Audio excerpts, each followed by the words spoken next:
Ramayana movie का official budget confirm कर दिया। ये कोई फेक रूमर या फिर गॉसिप नहीं है, खुद मूवी के प्रोड्यूसर ने सामने आकर कहा है कि जब तक दोनों पार्ट बन के तैयार हो जाएंगे, रिलीज हो जाएंगे, $500 मिलियन लगने वाले हैं। मैं तुमको फिर से बोल रहा हूँ कि $500 मिलियन।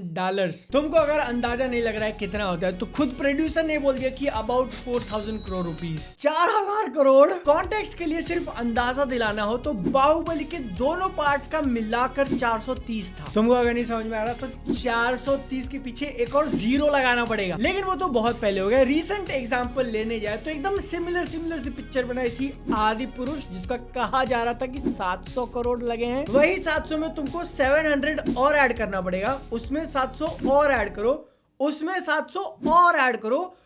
एक काम करो, 700 और ऐड कर दो। 5 बार आदि पुरुष बन सकती है और फिर भी 500 करोड़ बच जाएंगे। 5 बार आदि पुरुष की लेकिन जरूरत अपने को नहीं है, बस एक बार ढंग का बना दो। इनफैक्ट एक और माइंड ब्लोइंग फैक्ट बताता हूँ, अब तक जितनी भी इंडियन मूवीज रिलीज हुई है उनमें से अगर तुम एकदम एक्सपेंसिव वाली कंसिडर करो और सबके टोटल ऐड करना है, ठीक है, मिलाते जाना है। कल्कि का 600, आदि पुरुष का 700 पकड़ लिया, 1300 हो गया।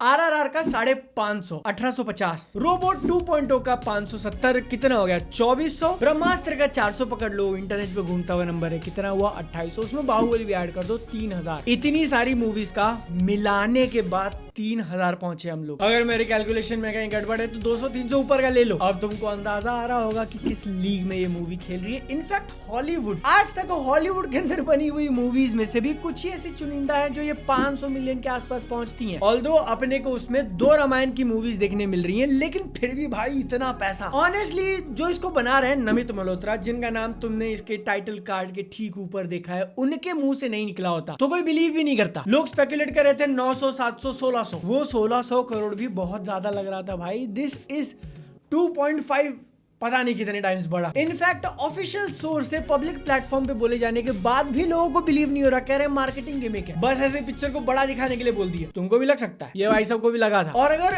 एक्चुअली में इतना पैसा लगा है तो कहाँ लगा है, जब हम लोग कल्कि जैसी मूवी के अंदर completely different visuals from scratch बने हुए देख सकते हैं, और वो भी 600 में बन गई थी। एवेंजर्स एंड गेम का बजट बताया जाता है कि 500 मिलियन में बनी हुई है, 3 घंटे की पिक्चर। तो नेचुरली क्वेश्चन आना चाहिए कि एक्चुअली इतने पैसे लग रहे हैं। देखो, अगर तुमको नहीं मानना कितना पैसा लग रहा है तो तुम्हारा ओपिनियन, वो मैं भी मार्केटिंग के लिए कहा, लेकिन अगर एक्चुअली इतना पैसा लग रहा है तो कहाँ लग रहा है, इसके बारे में अगर हम लोग सोचने जाए तो मार्केटिंग एक बड़ा एक्सपेंस हो सकता है। क्योंकि मिस्टर नमित के स्टेटमेंट पे अगर हम लोग ध्यान दें तो उनका कहना है by the time we are done with both the parts. इसका मतलब कि जब दोनों पार्ट्स बनाकर रिलीज कर खत्म हो जाए तो 500 मिलियन हम लोग एस्टिमेट कर रहे हैं, जिसके अंदर मूवी का प्रोडक्शन कॉस्ट डेफिनेटली आता है, स्टार कास्ट में सैलरीज देनी है, अगर किसी ने रेवेन्यू शेयर बेसिस पे लिया हुआ है या फिर रिपोर्ट्स आ रहे थे कि यश वो भी थोड़ा बहुत फाइनेंशियली इन्वॉल्व है तो शायद उनकी सैलरी नहीं कंसिडर करी इसमें। रामायण मूवी के पोस्टर्स पे तुम कॉर्नर में देख सकते हो मॉन्स्टर माइंड्स नाम की एक कंपनी का मेंशन है, वो यश की कंपनी है। लेकिन अगर हम लोग अज्यूम करें कि मूवी रिलीज होने के बाद जो भी कुछ पैसा देना पड़ सकता है एक्टर्स को जो रेवेन्यू शेयर बेसिस पे काम कर रहे हैं, वो भी इसके अंदर इंक्लूडेड है, तब जाके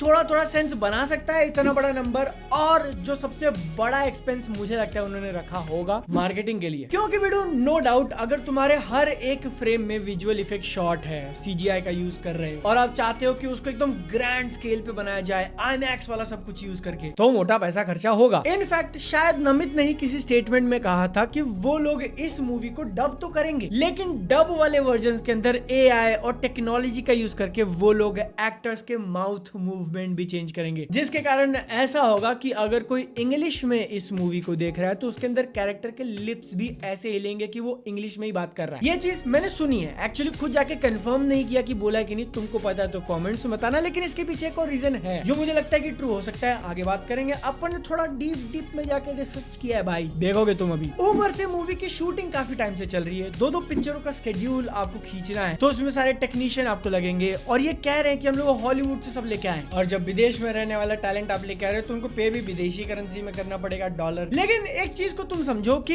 इन मूवीज के अंदर VFX और CGI का भी खर्चा काफी ज्यादा होता है, जिसमें हेल्प तो छोड़ो, पूरा बिल्ड करने के लिए उन्होंने डीनेक को चुना है, और तुमने नाम सुना होगा, मैंने जाके पूरा खोल के निकाल दिया। पिछले 26-27 सालों में इन्होंने 200 से ज्यादा मूवीज के ऊपर काम किया है, जिसमें कुछ छोटे मोटे नाम आते हैं, शायद तुमने सुना होगा Harry Potter, James bond, mission impossible, fast and the furious, Marvel cinematic universe, DCEU। लेकिन VFX का काम ऐसा होता है ना कि मैंने जिन मूवीज और फ्रेंचाइज के नाम बताए सारा का सारा इन्होंने नहीं किया। मुझे अगर एक पिक्चर बनानी है तो मैं या तो एक कंपनी पकड़ सकता हूँ या फिर एक मेजर कंपनी पकड़ूं और बाकी का छोटा मोटा काम बाकी लोगों को दे दूं। अगर एक मेन भी नहीं मिल रही तो सबको थोड़ा बांट दिया। लेकिन जहां पर बात आती है as a main lead VFX studio काम करने की, तो इनका काम एक्चुअली काफी इंप्रेसिव है। Inception, Interstellar, blade runner 2049, first man, Tenet, dune part 1, dune part 2, ये सारी मूवीज में काम करने वाले वो मेन स्टूडियो थे और उस सारी मूवीज के लिए उनको ऑस्कर मिला है। कोई छोटी मोटी बात नहीं है भाई, पिछले 15 में से 8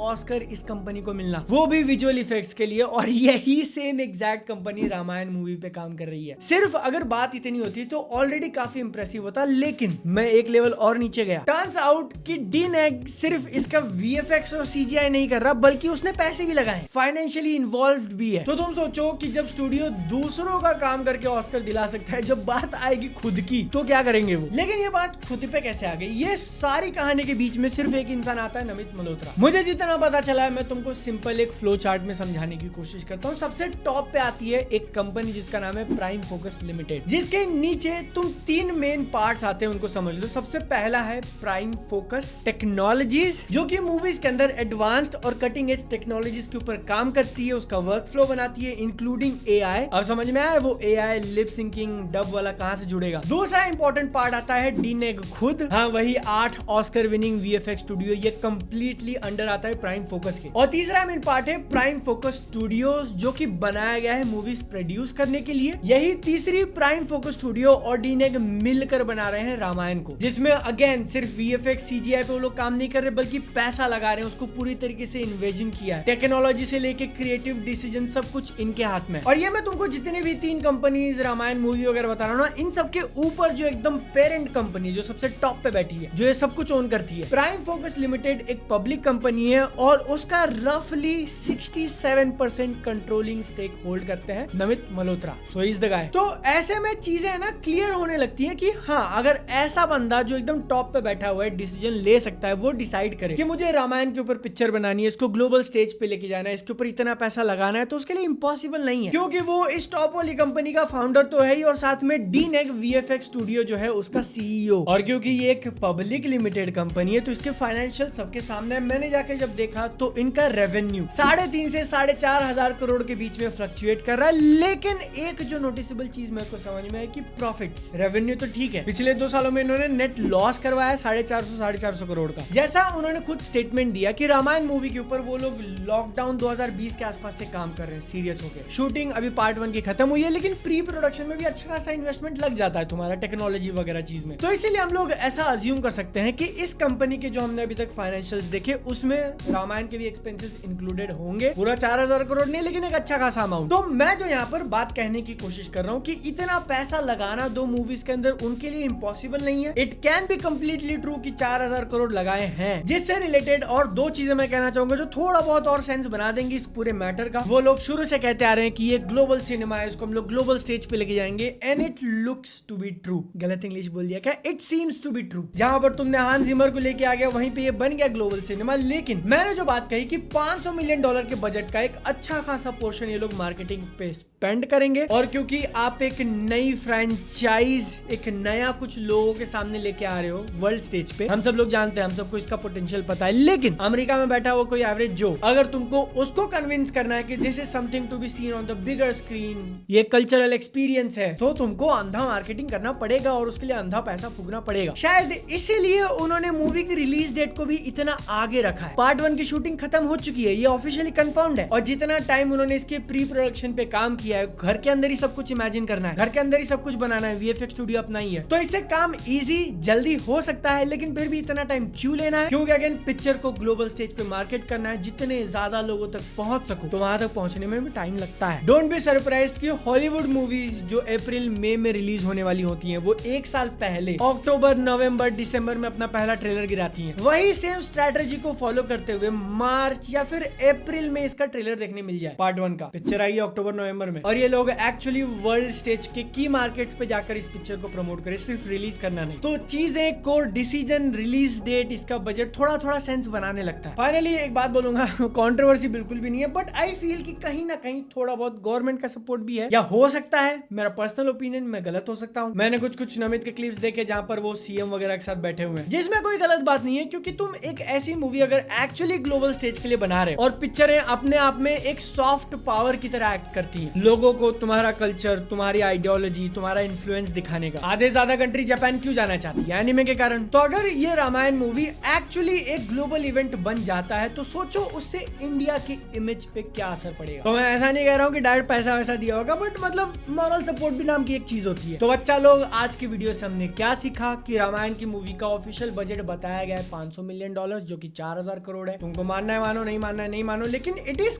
पॉसिबल। कितना पैसा लगाया होगा, जिसके पीछे मैंने तुमको पूरा कंपनी का स्ट्रक्चर बता दिया, वीएफएक्स का स्ट्रक्चर बता दिया, जिस इंसान का नाम उस पिक्चर के टाइटल के ऊपर लिखा है उसके बारे में बता दिया, और कैसे मूवी को बनाने से लेकर रिलीज करने वाला टाइमलाइन मैच कर रहा है। ऐसा रिपोर्ट है कि हमने जो 2.5-3 मिनट का अनाउंसमेंट वीडियो देखा ना, उसके साथ में इन्होंने एक और वीडियो तैयार किया है जिसका लेंथ कुछ शायद 10 मिनट के आसपास है। वो सब बताएंगे कि हमने क्या यूज किया, टेक्नोलॉजी, कितना टाइम लगा, बिहाइंड द सीन वाली चीजें, और वो एक बड़ा इंपैक्ट क्रिएट कर सकती है। 10 मिनट या 7 मिनट जो भी रन टाइम है, और वो लोग काफी रिलेटिव फ्यूचर में उसको रिलीज करेंगे। तो हाँ, लग रहा है कि हम लोग जितना उम्मीद लगा रहे थे उससे भी बड़ी पिक्चर बनाई है। होपफुली जितना हाइप कर रहे हैं इसके विजुअल्स मैच करें, वरना भैया 4000 करोड़ कहाँ गए लोग क्वेश्चन करेंगे, ठीक जैसे आदि पुरुष के साथ किया था। क्योंकि वैसे देखने जाए तो 700 करोड़ भी कम नहीं होते। और मैं ये बात क्यों बोल रहा हूँ, क्योंकि ये कोई पेड वीडियो नहीं है कि मैं आया पूरी तारीफ करके निकल गया। एक्साइटेड डेफिनेटली हूँ, लेकिन थोड़ा बहुत नर्वसनेस भी है भाई कि क्या करोगे। जब तक पिक्चर का फुटेज, एक्चुअल शॉट्स नहीं देखने मिलते तब तक ये डाउट रहेगा। बाकी अगर तुमको वीडियो में मजा आया है